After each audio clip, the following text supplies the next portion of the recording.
আমার মুখ্যমন্ত্রী ডাঙরিয়া এতে ডেভেলপমেন্টত তেখেতে ফেল হয়েছে ডেভেলপমেন্টত টোটালি ফেল হয়েছে এতিয়া হিন্দু মুছলমান কৰি তেখেতে পাৰ হ'ব বিচাৰিছে সেইকাৰণে সদায় কেতিয়াবা তেখেতে হিন্দু মানুহে মুছলমানৰ ওচৰত মাটি বিক্ৰী কৰিব নোৱাৰিব মুছলমানে হিন্দুৰ ওচৰত বিক্ৰী কৰিব নোৱাৰে কেতিয়াবা মুছলিম মেৰিজ এণ্ড ডিভোৰ্স এক্ট তেখেতে বাতিল কৰিম বুলি কয় আজি ৰিপিলিং বিল কিজানি তেখেতে আনিবই ইতিমধ্যে কেবিনেটত সিদ্ধান্ত ল'লে তো মুছলমানে কেনেকৈ বিয়া পাতিব তাতেও তেখেতৰ চকু মুছলমানৰ ছোৱালী কি পিন্ধিব তাতেও তেখেতৰ চকু মুছলমানে ক'ত মাটি কিনিব বেচিব তাতেও তেখেতৰ চকু এতিয়া হিন্দু মুছলমান কৰি কৰি যোৱা পাৰ্লিয়ামেণ্ট ইলেকশ্যনত ফুল্লি ফেল কৰিল তেখেতে অসমতো ফেল কৰিলে বেলেগ ৰাজ্যত গৈ তেখেতৰ এই সব কথা বাৰ্তা কাম নচলিল বিজেপিও ইভেন কি গৈ অযোধ্যা হাৰিব লগা হ'ল আপোনালোকে দেখিছে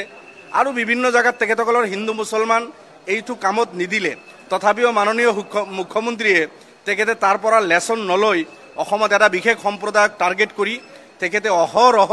কথা বাৰ্তাবিলাক কৈ আছে মই ভাবো এটা জনগোষ্ঠীক টাৰ্গেট কৰি সেই জনগোষ্ঠীৰ শিক্ষা দীক্ষাত যদি আগবাঢ়ে একফালে তেখেতে কয় শিক্ষা জেহাদ চলাইছে আনফালে আকৌ কয় মাদ্ৰাছা বন্ধ কৰিব লাগিব ইমামৰ কি প্ৰয়োজন আছে মাদ্ৰাছাৰ কি প্ৰয়োজন আছে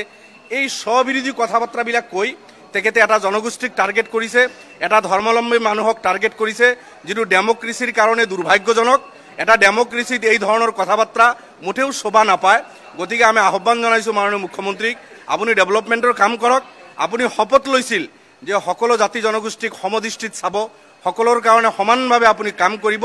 গতিকে সদায় মুছলমান কৰি নাথাকি আপুনি অসমত বসবাস কৰা হিন্দু মুছলমান শিখ বুদ্ধিষ্ট জৈন সকলোৰ কাৰণে চিন্তা কৰক ডেভেলপমেণ্টৰ কাম কৰক আমাৰ মুখ্যমন্ত্ৰী ডাঙৰীয়া এতিয়া ডেভেলপমেণ্টত তেখেতে ফেল হৈছে ডেভেলপমেন্টত টোটালি ফেল হয়েছে এতিয়া হিন্দু মুছলমান কৰি তেখেতে পাৰ হ'ব বিচাৰিছে সেইকাৰণে সদায় কেতিয়াবা তেখেতে হিন্দু মানুহে মুছলমানৰ ওচৰত মাটি বিক্ৰী কৰিব নোৱাৰিব মুছলমানে হিন্দুৰ ওচৰত বিক্ৰী কৰিব নোৱাৰে কেতিয়াবা মুছলিম মেৰিজ এণ্ড ডিভোৰ্স এক্ট তেখেতে বাতিল কৰিম বুলি কয় আজি ৰিপিলিং বিল কিজানি তেখেতে আনিবই ইতিমধ্যে কেবিনেটত সিদ্ধান্ত ল'লে তো মুছলমানে কেনেকৈ বিয়া পাতিব তাতেও তেখেতৰ চকু মুছলমানৰ ছোৱালী কি পিন্ধিব তাতেও তেখেতৰ চকু